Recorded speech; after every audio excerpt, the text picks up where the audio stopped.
The little finger has a lot of work to do, and if you blow while the finger is pressing down, it's a great workout for your little finger. It's like every time it goes up in intensity again, yeah, then it's already in there. Welcome to a new video. Today we're talking about the low register on your saxophone and how you can master it best.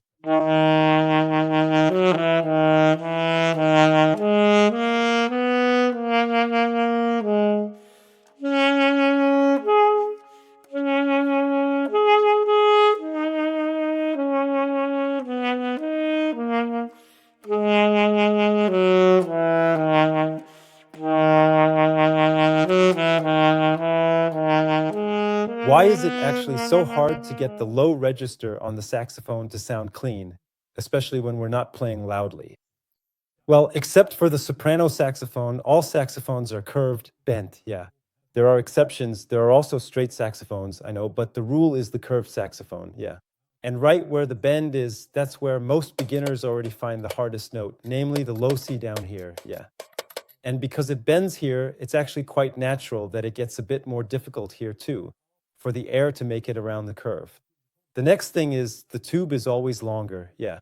When I play up here, B, C, then I'm only closing here and the air goes up to here and basically comes out here.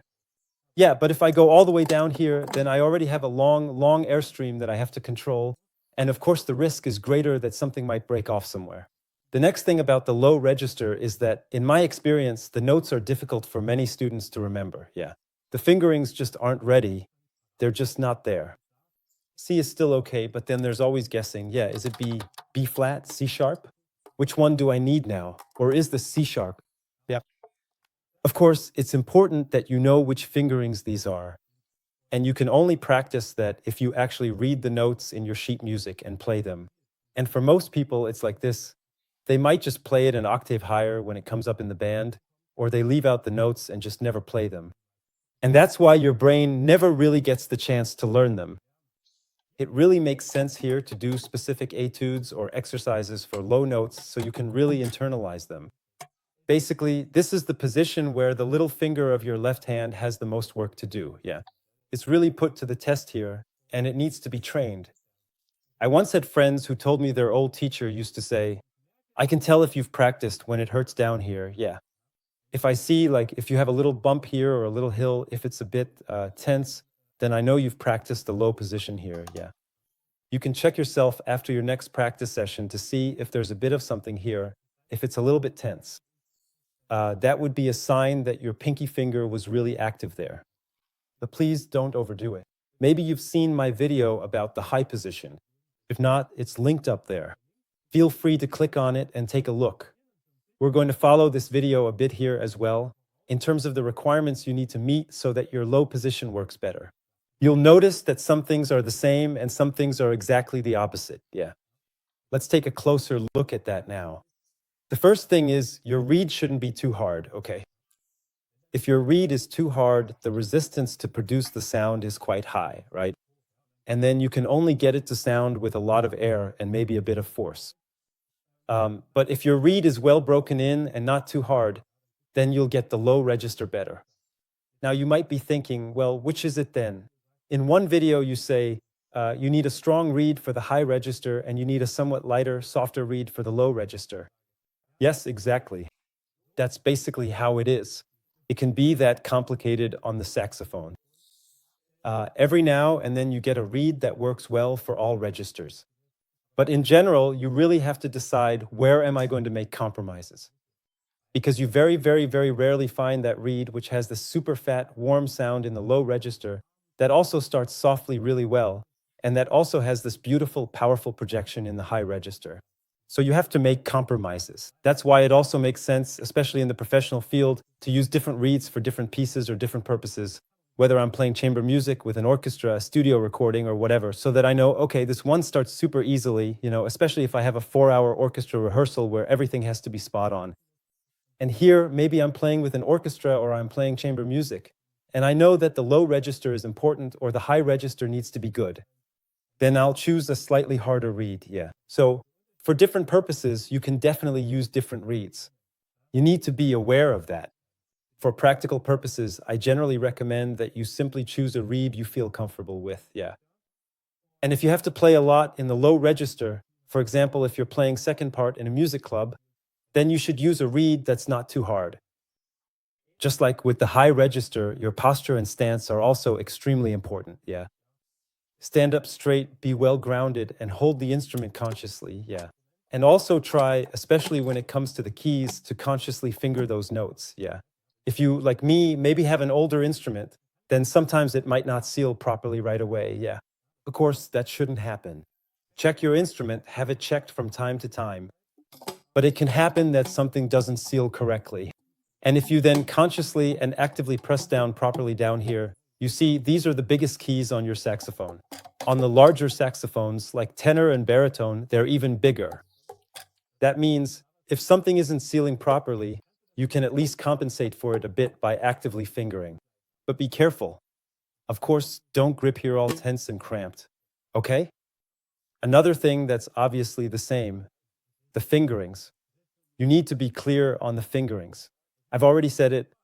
I actually think it's almost worse than with the high notes for most people that the fingerings for the low notes aren't clear. People keep asking, even after playing for 5 or even 10 years or longer, is this C sharp or is this B? You should be clear about that. Here's my recommendation, which you already saw in the last video. There's this great stamp. I'll link again below where you can get it. It has the fingering chart on it, and basically you can stamp it right into your sheet music. And basically you can use the stamp directly over the notes. Sometimes that's actually even better than writing the note letters underneath, because you can see right away visually what you need to do. The next thing is the embouchure. The embouchure should of course be stable, but also flexible to some extent, especially in the lower register. What does flexible mean? When I said that for the high notes, you should keep things nice and tight here, so you have maximum control, that can also work for many players in the low register. But it can also be the case that you need to be able to loosen up a bit, right? And by that, I don't mean that you just completely relax everything here, but rather that you can just relax your embouchure a little bit as you go lower. Careful, the danger here is what I often see, is that people just let go completely. And then, of course, the note drops and gets extremely loud, and all the tension here is gone. It's more like a slight giving way, something you could practice. That's what a flexible embouchure means, and that's probably what your saxophone teacher means too when they sometimes tell you, loosen up a bit in the low register, right? So don't let go completely. Just relax your embouchure a bit and see where the point is, the sweet spot where your tone sounds best. The position of the mouthpiece in your mouth is also something you should double check, especially for the low notes. Again, the guideline here, the further out the saxophone is from your mouth, the thinner the sound. That's good if you want to go for effects like subtone.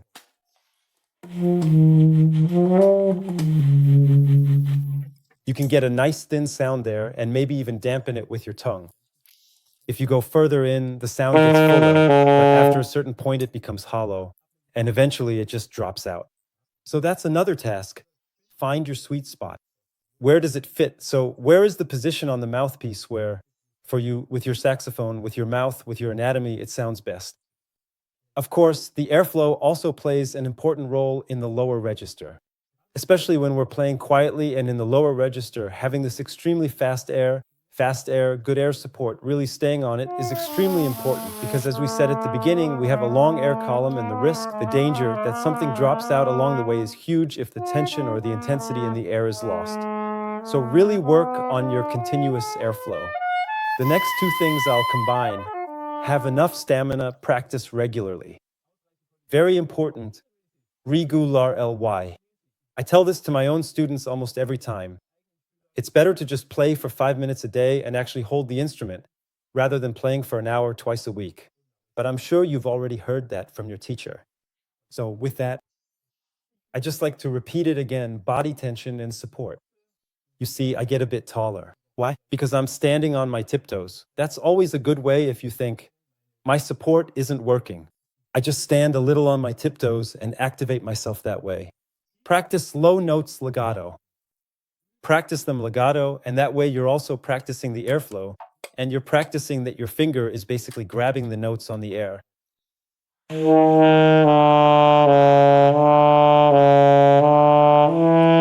Yeah, the little finger has a lot of work, and when you blow and the finger is moving at the same time, it's a great workout for your pinky. It's different than if you just go da, da, da, da, where it has to get back into intensity each time, right? It's already there. Make sure to give your finger breaks here too, because if it's not used to it, it can get overworked quickly. And then you'll notice down here what I mentioned at the beginning. Then you might get that little bump there. I want to mention again, the condition of your instrument is, of course, important. You can compensate for it to a certain extent. I have a Selmer Mark VII here that's over 50 years old. It was last completely overhauled in 2018. That means it's about time for another overhaul. And yeah, you can already hear it rattling quite a bit. So it's not completely airtight, and of course we want to play in a reasonably healthy way and not just press down hard on it, you know. If you have a new instrument, a Selmer Yanagisawa, by the way, I play a Yanagisawa on soprano. They're set up very well. So you can really play with very little pressure, and it's quite ergonomic. Make sure your instrument is well set up, yeah, that everything works, that everything seals, and don't torture yourself with it. I've mentioned this before. I once had a student a long time ago who collected a lot of instruments and played on these instruments from the 1930s and 40s, but they hadn't been serviced in ages. He always told me, I play them because people used to play on them too, like Charlie Parker and so on. They managed to do it too. Yeah, but like I said, they played saxophone 12 hours a day and did nothing else. That's a different thing, a different world. Yeah, for you, or, well, we're a few years down the line now, it's important that you have an instrument that works. If in doubt, just ask your teacher. They should blow into it, put their own mouthpiece on, and tell you if the instrument is okay. That's it for today's video. I hope it helps you. Let me know how you liked it. Feel free to leave your feedback in the comments below. I always appreciate it, and I reply to every single comment. Feel free to give me a thumbs up and subscribe if you haven't already. My school group is slowly filling up. If you'd like to join, a community where we exchange ideas, share inspiration, and, yes, learn with and from each other, then send me an email at saxophone.academy@gmail.com. It's €5 a month, and you can cancel monthly, so there's almost no risk. I'd be happy if you decide to join, and I'll see you in the next video. Bye.